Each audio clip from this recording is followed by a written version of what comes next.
Jag såg inte det där. Välkommen till ett nytt reportage om jämställdhet. Idag kommer vi jämföra Sverige och Indien. Vi kommer prata om frågor som största problemen i Sverige och Indien när det gäller jämställdhet, vilka konsekvenserna av detta blir, hur vi kan förebygga det och hur det arbetas med det här politiskt. Vi kommer även intervjua några experter här, Isak, Emil, Nikolas och Tiana. Så välkomna! Hej och välkomna! Jag är expert inom problemen med jämställdhet som vi har idag och lite om historien, alltså grunden till vad som ligger bakom dessa jämställdhetsproblem. Hej, mitt namn är Tiana och jag är expert inom vilka konsekvenser ojämställdhet skapar för individ och samhälle. Ja, jag heter Emil och jag är expert på politik. Och jag heter Isak och är expert på hur man då ska lösa dessa problem och hitta lösningar. Okej, Nikolas. Vilka jämställdhetsproblem finns det i Sverige respektive Indien då? Ja, jag är glad att du frågar. Ja, tjena. Jag heter Nikolas. Jag är vetare inom jämställdhetsproblemen i Sverige och Indien. Vår situation i Sverige respektive Indien ser helt olika ut. Det kan vi se redan vid första anblick på hur historien sett ut. Det förekommer jämställdhetsproblem både i Sverige och i Indien. Men de som förekommer i Indien är dock lite värre än de som förekommer i Sverige. Det huvudsakliga fokuset när man pratar om könsdiskriminering eller jämställdhetsproblem är könsdiskriminering. Främst emot kvinnor. Det förekommer mot män. Det är inget nytt, men det sker inte i så stor utsträckning att man tar det i akt när man pratar om problemet. I Sverige är vanligt förekommande problem att kvinnor diskrimineras i allmänheten. När man är ute så får man kommentarer mot sig eller liknande. Sen är det också problem med att kvinnor inte tjänar lika mycket som män. Trots att de har jobbat lika mycket, om inte mer, i samma bransch som männen har jobbat. Det förekommer också problem med pensioner. Man brukar tala om att kvinnor endast får 66% av den pension som män faktiskt får. Även fast de har jobbat stort sett lika mycket. Ja, det är också inte många kvinnor som tjänar lika mycket som män. Alltså finns det inte lika många kvinnor bland höginkomsttagare i Sverige heller. Men det är kort om problemen i Sverige. När det kommer till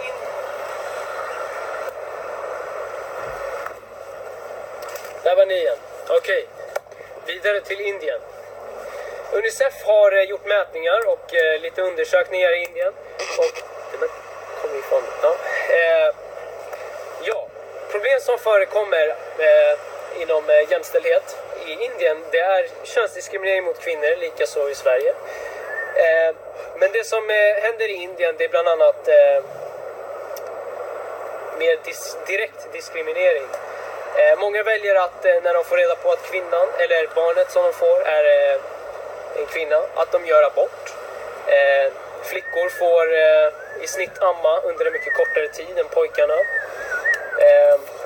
Man låter inte kvinnorna ens tänka tanken på att tjäna lika mycket som män och få en lika bra framtid eller utbildning eller liknande. Det finns också det tidigare kastsystemet som har funnits i Indien, som också finns kvar nu inofficiellt. Där människor, inte bara kvinnor då, redan från början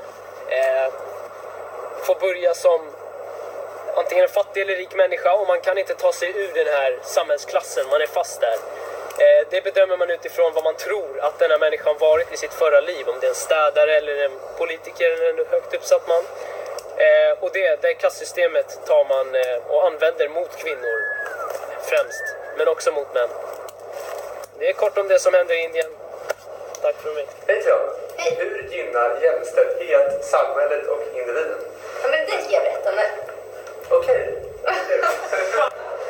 Jag befinner mig just nu i Indiens mörka skogar och ska svara på Isaks fråga. Hur gynnar jämställdhet samhället och individen? Jo, jämställdhet är lika moraliskt rätt som ekonomiskt smart.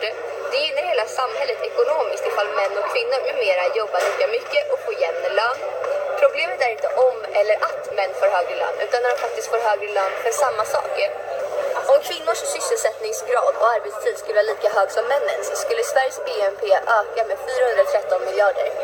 När kvinnor får ökat inflytande medför detta även till vinster i familjer, såsom mer pengar läggs på mat, sjukvård och utbildning. Många fattiga familjer har enbart råd att betala för ett eller några av barnens utbildning och ofta väljer de då killarnas. Ett mer jämställt arbetsliv bidrar till ett mer jämställt familjeliv. Kvinnor jobbar 7 veckor mer än män i hemmet. Hej. Om båda föräldrarna delade på ansvaret och hämtade, lämnade barnen, lagade mat, städade och så vidare, så skulle inte kvinnorna behöva vara syndabockarna och förlora otroligt mycket ekonomiskt. Samt hjälper i samhället för att kvinnorna ökar sin sysselsättning. Prata lite. Men vad? Ska jag göra allt? Men det är ju så normen är. Men seriöst, hur jämställt arbete i hemmet hjälper framtida generationers syn på kvinnor och männens roll är logiskt och lätt. Ser ditt barn att båda föräldrarna jobbar, städar, lagar mat och så vidare, kommer det bli en norm för dem i framtiden. Framtida generationer kommer inte att anta att kvinnan ska vara i hemmet mer än mannen, jobba deltid, utföra alla sysslor i hemmet. Ja, och det är ju bra. Jättebra. Det var så skit. Undrar om det finns någon bok här om man får ett mer jämställt samhälle. Jag tror inte det finns några. Nej men oj, där sitter ju Tiana. Ja. Hon är ju proffs på det här. Hej! Hur ska jag bidra till ett mer jämställt samhälle? Ja, vad bra att du frågar, för jag har faktiskt tagit upp 8 punkter om det här. Så först ska du tänka på hur du uttrycker dig. Försök att aldrig använda könsdiskriminerande ord eller fraser. Okej. Sen, försök att inte anta att någon är på ett visst sätt utefter deras kön. Nej. Och sen stå upp för personer som blir utsatta. Och säg emot och om så krävs anmäl. Okej. Lär dig om sexism och de privilegier du har som kille. Lär dig så att du sedan vet när sexism sker och lättare förstår hur du ska reagera. Det kan man läsa online eller på olika hemsidor. Det är ganska lätt att lära sig det faktiskt. Okej. När du väl känner att du förstår, ser problematiken i det och vill förändra, kan du engagera dig. Till exempel genom att vara med i skolans elevkår, elevrådet. Där kan ni typ se till att det anordnas vissa dagar där man tar upp de här problemen och pratar om det. Hitta olika lösningar. Det verkar jättebra. Ja. Och sen kan du annars gå med i organisationer som jobbar mot sexism och för jämställdhet. Det är lite utanför skolan då. Men det kanske är bra. Ja. Och sen utnyttja sociala medier där du kan skriva dina åsikter som uppmanar om förändring och belyser problem. Exempel finns på Instagram, tänkvärt. Det är en kille som skriver om massa problem, inte bara sexism utan många andra problem. Det kanske man ska kolla upp. Ja, verkligen. Och sen slutligen, du kan ju alltid demonstrera. Det kan man. Det. Oj, hallå! Jag såg er inte där borta. Hej! Hej alla! Som Tiana tidigare sagt så minskar jämställdheten fattigdomen. Och på jordbrukssektorn i resten av världen är det många fler kvinnor som arbetar. Men de har mycket mindre makt än männen. De har ingen rätt att äga markerna i samma utsträckning som männen. Men de får inte heller köpa och sälja som de vill. Och de tar verkligen inte ut samma lön som männen heller. Vilket vi tycker är väldigt konstigt. Om kvinnor och män hade samma förutsättningar skulle skördarna kunna öka så att mellan 100 och 150 miljoner människor slapp vara hungriga. Ja, ganska galet när man tänker på det. Jämställdhet leder till mindre våld, bättre hälsa, mer glädje, ett rikare samhälle, fler utbildade, säkrare liv och färre som lider av hungersnöd.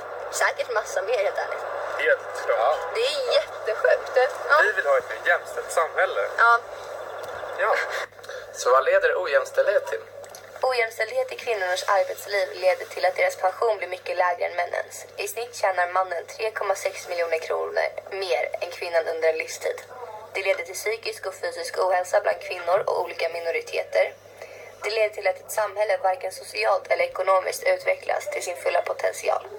Det är ingen slump att mer jämställda länder även är rikare, medan länder som präglas av sexism, ojämställdhet och problematiska könsnormer också verkar ha andra problem som fattigdom, krig, barngifte, våldtäkter och överdrivet med våld. 603 miljoner kvinnor lever i ett land där könsrelaterat våld är tillåtet. 70% av de fattigaste människorna är kvinnor. Sexism på arbetsplatsen leder till sämre personalhälsa, vilket leder till högre frånvaro, vilket varken gynnar arbetsgivaren eller tagaren.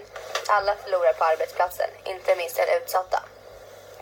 Ojämställdhet leder till att människor dör, kvinnor mördas av sina partners, begår självmord på grund av att de inte ser någon annan utväg på grund av allt förtryck på olika vis. Okej, hej. Hur arbetar du med politiskt sett för jämställdhet i länderna? Ja, det ska jag berätta nu. Okej. Hur tycker då Sveriges partier om jämställdhetsfrågan? De flesta tycker likadant och alla är för jämställdhet och tänker ganska likt kring jämställdhetsfrågan. Liberalerna, de vill främst ändra i lönerna och att sex utan samtycke ska vara olagligt. Centerpartiet vill utöka och stärka kvinnors företagande, sänka skatten för låginkomsttagare där största delen är kvinnor. Vänsterpartiet vill utbilda tjejers feministiska självförsvar i skolan. Ledigheten för föräldrar ska delas lika och de vill skapa ett statligt grundstöd till kvinnojourer. Socialdemokraterna vill att båda könen ska ha lika stor rätt i yrkesliv, familjeliv samt samhällsliv. Det ser ett samband mellan jämställdhet, jobb och tillväxt. De vill ta vara på all kunskap som kan utnyttjas på arbetsmarknaden. Miljöpartiet, de syftar på att mänskliga rättigheterna tyder på att alla är lika värda oavsett vilket kön det tillhör. De anser att man ska kämpa för kvinnors rätt till sig själv, sitt liv och kropp och plats i samhället på samma villkor som män. Kristdemokraterna, de vill helt avskaffa föräldraledigheten för män. Moderaterna, de anser att Sverige som land ska vara jämställt med frihet och trygghet. De vill att Sverige ska vara ett av Sveriges mest jämställda länder och de vill ha jämställda löner.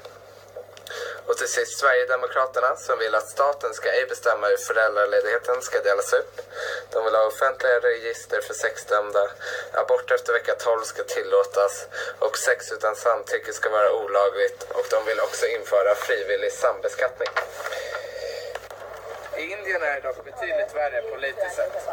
BNP i Indien år 2025 skulle kunna vara 60% högre om det blev mer jämställt i landet. År 2015 anmäldes endast 32 000 fall, även då siffrorna lär ligga på några 100 000 till, då de har 1,2 miljarder invånare. Efter en attack på en kvinna år 2012 av 6 män som var berusade, där kvinnan dagar efter dog av angreppet av skadorna, har demonstrationerna ökat i Indien. Det skapades en debatt om hur synen på kvinnor är i landet och det våld det utsätts för. Om man jämför med Sverige är det betydligt mindre jämställt i landet. Majoriteten av de svenska partierna arbetar kontinuerligt för att få det bättre. I Indien, även fast det blivit lite bättre, så är det fortfarande väldigt ojämställt. Man tror att våldtäkterna ligger på några 100 000 per år, vilket är helt sjukt. Där jobbar inte partierna på samma sätt som i Sverige och kvinnor har ingen att vända sig till riktigt för att få hjälp. Så det är en gigantisk skillnad mellan dessa två. Jag sitter nu utanför Jämställdhetsmyndigheten där jag pratar med Arne som är anställd. Vad kan du berätta om er myndighet? Jo, att senast den 31 mars varje år ska Jämställdhetsmyndigheten redovisa och samlat analysera åtgärder som vidtagits av relevanta myndigheter och andra aktörer för att nå de jämställdhetspolitiska målen. Ja, bra. Har vi koll på det? Jag har då nyss pratat med Arne som var anställd för Jämställdhetsmyndigheten och de arbetar med att stödja de statliga myndigheternas arbete med jämställdhetsintegrering. Och de föreslår då några lösningar för att göra det bättre i samhället. Dels är det en nationell strategi för att motverka mäns våld mot kvinnor. Och det är det mest förebyggande arbetet de siktar på att göra det bättre. Sen har de också en internationell samverkan att Sverige som land ska hjälpa andra länder och erbjuda kunskaps- och erfarenhetsutbyte. Till exempel Indien som behöver hjälp med det. Sen vill man också öka samverkan mellan olika delar i samhället. Och de vill då öka samverkan mellan olika delar i samhället. Och i detta arbete så använder myndigheten förutom egna uppföljningar och analyser tillgänglig statistik, studier, aktuell forskning och andra myndigheters uppföljningar med relevans för området. Nu hoppar jag till Indien. Nu befinner jag mig i en indisk by där jag nyss pratat med en tjej som har det väldigt tufft. Det är Eva Pradhan, är hennes namn. Och hon har sökt 100 jobb sedan hon tog högskoleexamen. Men endast 29% av Indiens kvinnor är del av den formella arbetsmarknaden. Och här är politiken ett stort problem. Det största problemet är att staten varken har prioriterat eller tagit ansvar för att skapa fler arbetstillfällen. Som jag fick berätta av Subhanil Chowdhury, professor i ekonomi vid Institutet för utvecklingsstudier. Och när konkurrensen om jobben är stor är det framförallt kvinnor som blir lidande, menar han. Det beror framförallt på den djupt patriarkala struktur vi fortfarande har i det här landet. Och det är att kvinnor ska befinna sig i hemmet och inte på arbetsmarknaden. Ja, nu är jag då tillbaka i Sverige. Och jag har då upptäckt att det är en stor skillnad mellan Indien och Sverige när det gäller jämställdhet. Och det beror främst på politiken. I Indien jobbas det inte så mycket för att göra bättre. Medan Sverige har olika myndigheter, organisationer och regeringen försöker göra det bättre hela tiden. Och vi som Sverige kan erbjuda kunskaps- och erfarenhetsutbyte som Jämställdhetsmyndigheten föreslår. För vi har det egentligen väldigt bra om man ser gentemot andra länder. Så det gäller att göra det bättre världen över. Okej, hur ska man då lösa dessa problem? Som de tidigare sagt är ett väldigt stort problem i Indien att det är enormt diskriminerande mot kvinnor. Bara för att de är kvinnor. Till exempel så får de inte vara i närheten av samma löner och i många fall får kvinnorna äta mäns rester. Alltså prioriteras männen och kvinnor ses inte som lika mycket värda. Vi tror att det bästa sättet att lösa detta på är att alla indier ska få tillgång till skolgång, vilket långt ifrån alla idag har. Detta skulle alltså att folk fick lära sig om allas lika värde och att de inte borde vara någon skillnad på män och kvinnor. Om även alla kvinnor skulle ha tillgång till skola så skulle de inte behöva vara lika beroende av männen. Detta kunde man se i Sverige på 1800-talet men även en bit in på 1900-talet då många kvinnor var hemmafruar och beroende av sina män, men vilket det inte är idag. Ett sätt man skulle kunna förbättra detta på är att sprida kunskap om att det faktiskt händer i vår värld idag även. Vilket skulle kunna göra att folk hjälper de kvinnor som är utsatta i Indien. Och biologiskt sett, om man kollar på kvinnor och mäns kroppar så utvecklar kvinnors hjärna snabbare än män. Vilket gör att de är bättre på att fatta beslut till exempel. Och detta kan man se till exempel att det är fler män som dör i bilkrascher och att vi då inte kan se konsekvenserna lika bra som kvinnor. Därför är det rätt så skevt att kvinnor är mindre värda då de kan ta bättre beslut och resonera bättre. Problemen i Sverige och hur de ska lösa dem. I Sverige är det långt lika dåligt med jämställdhet som de har i Indien, men vi har även våra problem. Till exempel så är det en skillnad på lönerna mellan män och kvinnor, även fast de har samma tjänst. Dock så denna skillnaden minskas för varje år i 10 år i rad, så hoppas att denna trend håller på att försvinna.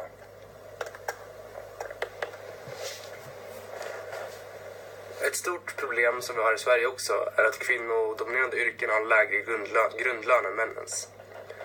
Detta är jobb som till exempel lärare, underskötare och sjuksystrar.